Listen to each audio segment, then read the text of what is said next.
এখন একটি নতুন অন্তর্বর্তীকালীন সরকার এসেছে। অন্তর্বর্তীকালীন সরকার মানে দুর্বল সরকার, কারণ এদের পিছনে তো কোনো জনসমর্থন নাই। আমাদের দল থেকে, বিভিন্ন রাজনৈতিক দল থেকে বারবার বলা হয়েছে যে একটা নির্বাচন দেন, আমরা যাতে করে বাংলাদেশের জনগণের দাবি সমূহ তুলে ধরতে পারি আন্তর্জাতিক অঙ্গনে, জাতীয় অঙ্গনে। কিন্তু এখন পর্যন্ত তাদের কাছ থেকে যে বলিষ্ঠ ভূমিকা আমরা আশা করি, এখন পর্যন্ত অতটা পাইনি। তবুও আশা করব আগামী দিনগুলোতে পানি আগ্রাসনের বিরুদ্ধে বর্তমান প্রফেসর ইউনূসের সরকার বলিষ্ঠ ভূমিকা রাখবেন বলে আমরা আশা করি। আরেকটি বিষয় হলো যে বর্তমান বিশ্ব হলো সামরিক শক্তির প্রয়োজন আছে।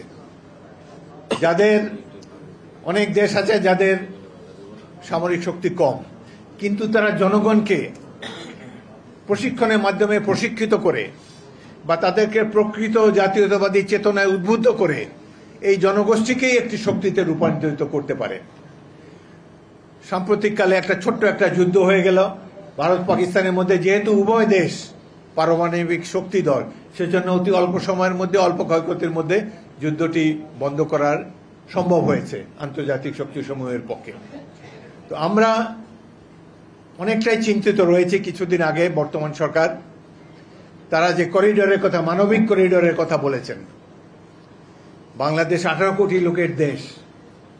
আমরা জানি না, জনগণ জানে না, কোনো রাজনৈতিক দল জানে না, জনপ্রতিনিধিরা জানে না কি ধরনের করিডোর এটি হবে, এর লক্ষ্য কি।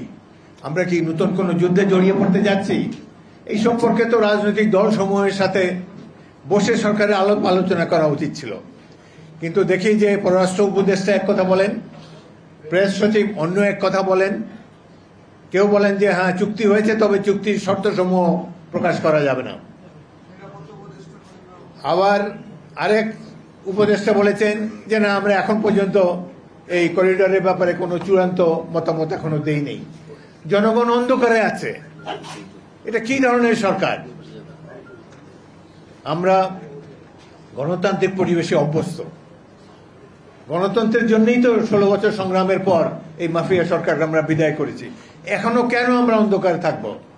সবচাইতে জনপ্রিয় দল বিএনপি, আমরাই জানি না যে কিসের জন্য এই করিডোর, কি হবে। আমরা কিন্তু যুদ্ধে জড়িয়ে পড়তে যাচ্ছি।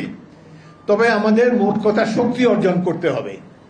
মিয়ানমার 6 কোটি লোকের দেশ, আমরা 18 কোটি লোকের দেশ। আমাদের এত বড় সেনাবাহিনী কি জন্য আছে? তাদের কি প্রকৃত ট্রেনিং আছে কিনা? আমরা কি খালি খাল উদ্ধার করব, নদী উদ্ধার করব, রিলিফ ডিস্ট্রিবিউশন করব, ব্রিজ বানাবো, এইসব করব না? আমাদের মূল কাজ যেটা, জনগণকে শক্তি সামর্থ্য দিয়ে স্বাধীনতাকে অক্ষুণ্ণ রাখবো, এই ব্যাপারে রাষ্ট্রীয় সিদ্ধান্ত প্রয়োজন। এবং আমাদের যেটি অত্যন্ত প্রয়োজন, এই দেশের একটা ভাইব্রেন্ট ইউথ জেনারেশন আমরা এখন দেখতে পাচ্ছি। বাংলাদেশের অনেক সময় এমন এমন রাজনৈতিক দল আসে যারা দেশের স্বার্থ বাদ দিয়ে প্রতিবেশী রাষ্ট্রের স্বার্থ উদ্ধারে ব্যস্ত হয়ে যায়।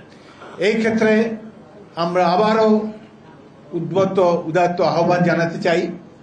এই সভা থেকে সবাইকে আহ্বান জানাতে চাই যে আমরা জাতীয়তাবাদী চেতনায় উদ্বুদ্ধ হয়ে বাংলাদেশকে একটি শক্তিশালী রাষ্ট্রে নিয়ে যেতে চাই। আমরা ঐক্যবদ্ধ থাকতে চাই। কোনো ধরনের আগ্রাসনের সাথে আমরা জড়িত হব না। দেশের সামগ্রিক অর্থনৈতিক মুক্তি আমাদের লক্ষ্য। এই লক্ষ্য অর্জন করতে হলে আমাদের এই অ্যামেচার সরকার বাদ দিয়ে একটি নির্বাচিত সরকার দরকার, এবং যারা প্রকৃত অর্থে জনগণের স্বার্থের জন্য রাজপথে নামতে সদা প্রস্তুত থাকবে। এবং এই ইয়ং জেনারেশন হবে আমাদের এই স্বাধীনতা, সার্বভৌমত্বের রক্ষা কবচ।